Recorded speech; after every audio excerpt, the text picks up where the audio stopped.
Hey everyone, and welcome to The Year Was, the podcast all about today that gives you just enough information to effectively be that guy at the party, causing all your friends to question, hey, who invited you? Like, seriously, why are you here? I'm your host, Michael Montalvo, and for the next few minutes we will swim through the river of time to try and find out what makes a day truly unique. On this episode, we examine the events that occurred April 6th. So what do we talk about today? Well, let's talk about Peter the Great. Why was he so great, I hear you asking me? Well, to answer that, we really have to look only at history. To start, Peter the Great essentially broke down the czarist form of government that Russia had previously known and basically created Russian nobility by appointing non-noble people and making them barons and counts. He founded what is considered to be the most European of all Russian cities with St. Petersburg. He helped Russia connect with Europeans and made Russia a military superpower. He also created comprehensive legislation for Russian life. All in all, some pretty crazy stuff. Oh, and he created a beard tax. Created in 1689, the beard tax was a result of Peter the Great disguising himself in order to learn about the country of Europe directly. In his travels, he learned about shipbuilding, visited heads of states and collections of curiosities, theaters, and may have been known to throw a wild party or two. However, when it was time to go home, he decided that this was the time to modernize his own country in order to better compete with the likes of Europe. In order to do this, however, a few changes had to be made, such as the calendar, a overhaul of the military, improving the country's reputation, fashion, and beards. He got it into his head that beards were going to be a thing of the past and shaved his own beard, but also would shave the beards of all of his men. The beard tax was then created in order for some to get around this new Russian requirement. It was a few kopecks for peasants and 100 rubles for nobles and military officials. Once paid, they would receive a token showing that they had paid the tax for the year. As you would imagine, this didn't sit well with everyone, as some of these beards were grown for religious purpose. In the Russian Orthodox Church, it is believed that man was created in the image of God, which includes the beard, and to shave it would be a great sin. Rumors began to circulate. Fleetwood Mac was very big at the time, that the Tsar was not the real Tsar, but a replacement, and mistrust began to take over the country until in 1705, when a military division initiated an open revolt in the town of Astrakhan. In a letter written by the rebels, they claimed that they were taking a stand for the Christian faith and also against shaving and foreign dress. They really wanted their long coats back instead of the European jackets.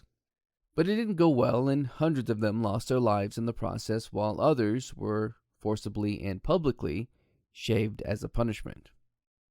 And this all lasted until the year was 1772, and on this day, April 6th, Catherine the Great formally repealed the beard tax.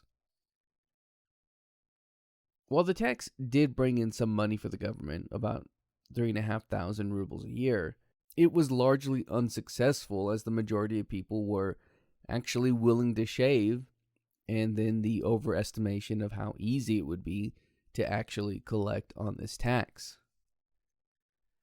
In fairness to the ridiculousness of the story, there is also a claim that the beard tax was set up in order to help pay for the Great Northern War, in which a coalition led by Peter the Great moved in on Sweden. There was a large anti-Swedish movement at the time, and the 15-year-old King Charles XII was believed to be an easy target.